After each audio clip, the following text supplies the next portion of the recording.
Can you outline what you understand it is seeking to achieve in 2022 and going forward?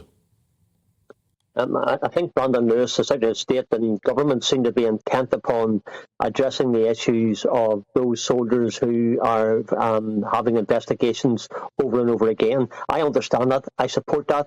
I'm very much opposed to that happening, because the evidential base going back maybe 30, 50 years is not always there. But the issue on behalf of my constituents is very clear, and for my family as well, is that we have relatives who have been murdered. I've had a cousin who was murdered, Kenneth Smith, and his good friend Daniel McCormick, 10th of December 1971. Nobody ever made accountable IRA for the murders of those two soldiers, soldier and ex-soldier.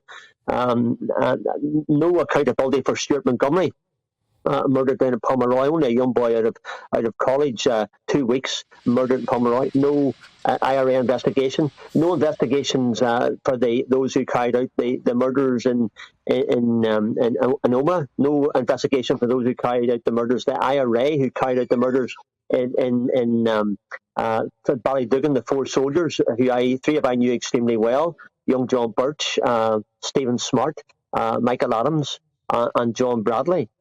Again, no confirmation and no one to be made accountable for those IRA murders. So justice is what we want. And those people I've mentioned, by the way, they are all people who served in uniform. And I believe that their request for justice, for an investigation, to give that smidgen of light that we talked about the last day in Parliament, even if it's only a small blink of light or a small blink of fire, I think we want to make sure that those people have that opportunity and have that reassurance that no matter what happens, they will still see justice for their relatives.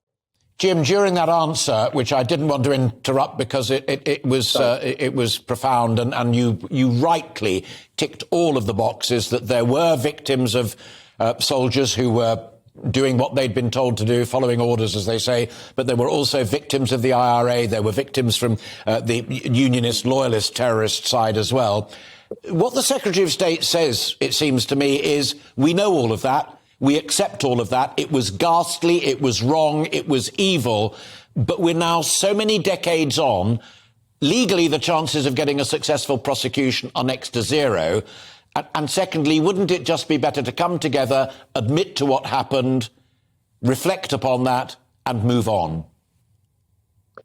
No, I don't think it's as simple as that. To be fair, for us as relatives who have lost loved ones, it's quite clear. I still seek justice 50 and a half years on for the murder of Kenneth and Daniel. 32 years on, those relatives who lost the four UDR men at Ballydugan, their relatives, their families, their loved ones, they want to see justice. And we do hold on to that opportunity, hopefully, that some of the investigations will still be able to deliver. So what we want to see is something along them lines. Now, it may only be a small light, but justice is justice, and you can't put a price on justice either. I don't think you can. So for me, whatever it may be, I want to see justice for those families, for my constituents, and unfortunately that isn't in this bill. Jim, final 30 seconds, and I know you can do that because you've done it before for me. What can be achieved in committee stage? We've had the first reading, second reading. It now goes down to the real nitty-gritty. What can be put on that table that can move us forward? Well, I think, to be fair, Brandon Lewis did have a quick chat with us there, with Gavin Robinson and myself there the other morning.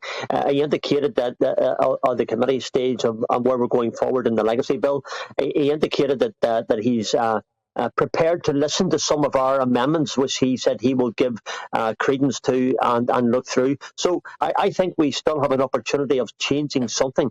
What those changes will look like, I'm not sure. Well, we'll watch that with great interest. Jim, good of you to join us this afternoon.